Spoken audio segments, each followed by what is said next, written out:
Hey Narwhals, I'm Luke Narwhal, and welcome back to some more weight loss stories. And gently tap that subscribe button below and ring the bell so you don't miss the next video. And destroy the like button and open the description to visit lukenarwhal.com to submit your weight loss story or to enter our Halloween merch giveaway. Tips to stop binge eating from a binge eater. Hello to anyone who's reading this. And before I begin this post, I'd like to say that I am not a professional. Although these tips have helped me tremendously, they may not be right for you. I'd also like to put a trigger warning for mentions of binge eating, unhealthy relationships with food, and restriction. And now that's out of the way, here are some tips that have helped me to stop binge eating and develop a healthy relationship with food.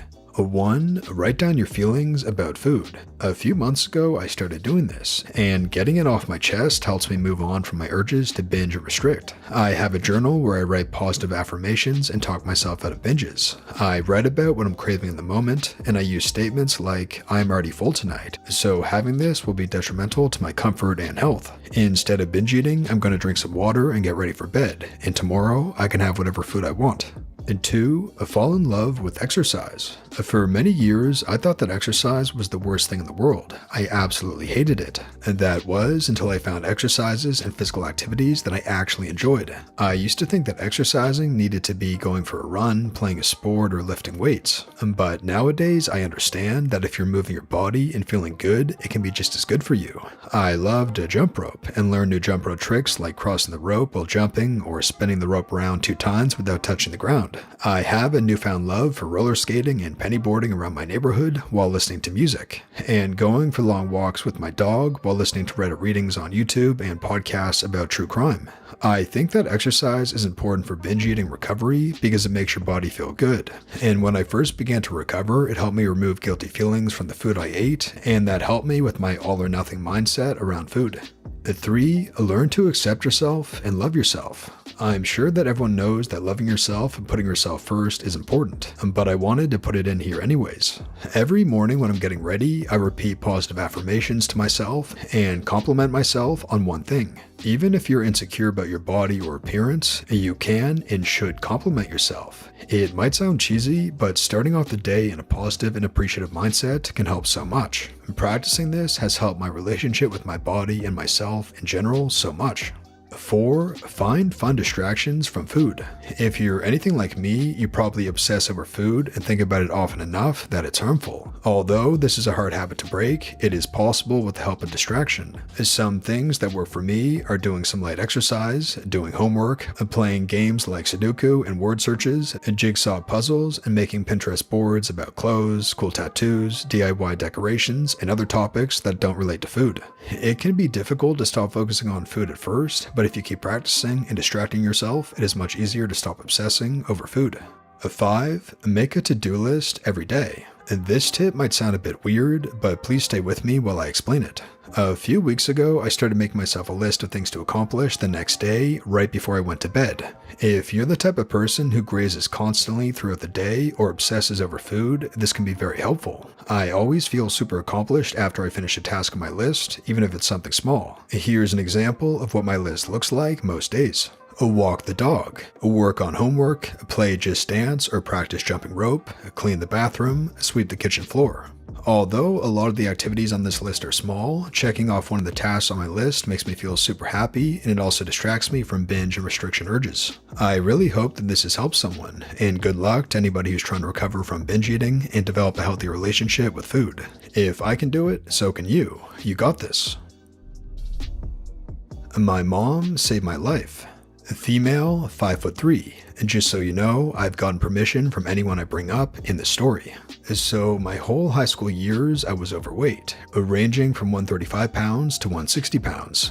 I was insecure about wearing sleeveless shirts, crop tops, bathing suits, and other things alike. I stopped talking to people because I always felt like the fat person in the group.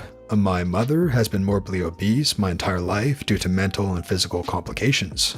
After I got out of high school, my mom approached me and asked if I'd want to start my weight loss journey with her because we had both tried eating healthier, but it never stuck. Of course, I said yes, because I knew it would be good for both of us. We started dieting and going on walks. We initially completely cut out sugar and carbs to break that addiction and then slowly introduced it back in. We checked in with each other often to make sure neither of us were creating unhealthy habits. We watched videos, followed people online, read books, and talked to people to figure out what to do and how to do it. We had good days and we had bad days. At this point, I've lost 15-ish pounds, and my mother has lost 70 pounds. We are still actively getting healthier. I am so incredibly proud of my mother for changing her life. I want to let everyone know that it is possible to change your life. Sometimes you just need someone to support you.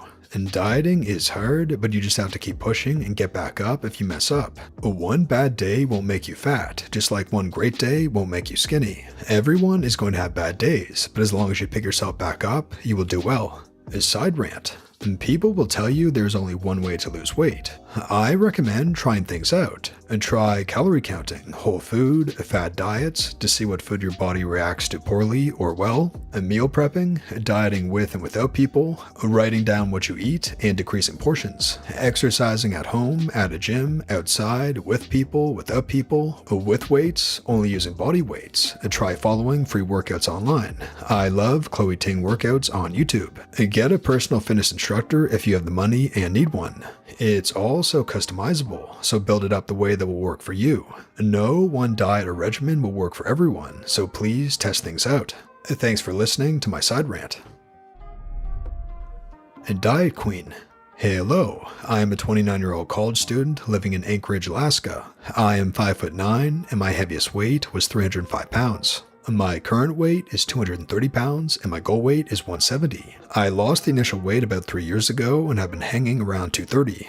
I'm proud of this because at one point in my adult life I got to 190, but I was unable to keep it off because I hadn't chosen a sustainable diet. My story isn't very remarkable. I lost the weight by counting calories. I am not at my goal weight yet and am still categorically obese.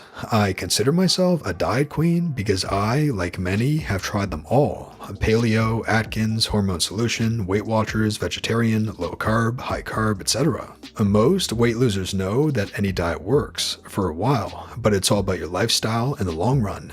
I am much happier at 230 pounds than I was at 305. At 305, I had to take a break after every flight of stairs. I was out of breath tying my shoes. My only hobbies were TV and eating. Everything was dull. I didn't look forward to anything except food, and my weight also exacerbated physical health problems that I have. I was really just crawling through life, unsure and unhappy. At my current weight, I can climb stairs, tie my shoes, walk for hours, ride a bike, do Pilates, dance, and feel good in my clothes. I don't wake up in the middle of the night with heartburn or a stomach ache. I don't lay down to sleep feeling like Violet Beauregard after Wonka's factory. I lay down without hunger but without aching fullness. I don't think about food all day long. I'm still working on weight loss though, and the reason I've been stuck is because I naturally have a hard time eating less. My immediate and extended family are mostly overweight or obese. I grew up eating for fun. It was a hobby, something to do while relaxing, so my habits are old, but I've slowly made progress. At 18, you couldn't pay me to roast vegetables for dinner. By 22, I was used to not drinking soda every day. By 25, I was great at cooking healthy food. The issue is that I still like to eat for fun, so that's my current struggle. The way I eat is healthy, but some days I still overeat. Although I'm vegan now, there is no shortage of vegan junk food out there. Some days I just don't get enough water or vegetables. I eat too many vegan chocolates or prepackaged noodles. I feel strong enough to do this, and every day I learn new things, strengthen new habits, weaken old ones, and slowly move towards weight loss. I love working out now. I naturally want to go for walks, stretch while watching TV, follow dance tutorials, and feel the need to move around. I can't say I'll ever be a gym rat or a bodybuilder. I am vegan, but I won't pretend that I don't miss cheese. I simply won't be an Instagram fitness model, drinking green smoothies in a bikini, and that's okay with me. I've learned to love who I am now, while still striving for better health and fitness. I believe our environment has made it very easy to become overweight. I used to feel really guilty for my weight issues. I thought I just wasn't strong enough to do it. I know now that my habits were old and difficult to change. That doesn't mean that they can't be changed. It just means there's no magic pill. There's no magic diet, and there's no magic workout routine. You change one habit at a time, and they start to become big results. And that brings us to the end of the video, Narwhals. If you enjoyed this video, be sure to give it a like and subscribe for more weight loss stories just like this. And once again, I'll be giving away 3 pieces of Narwhal merch this Halloween. The winners get to choose any piece of merch from our shop, a shirt, sweater, or hoodie. To enter the giveaway, just visit lukenarwhal.com/giveaway. The link is also in the top comment and description below. This has been your host, Luke Narwhal, and until next time, have a good one, Narwhals.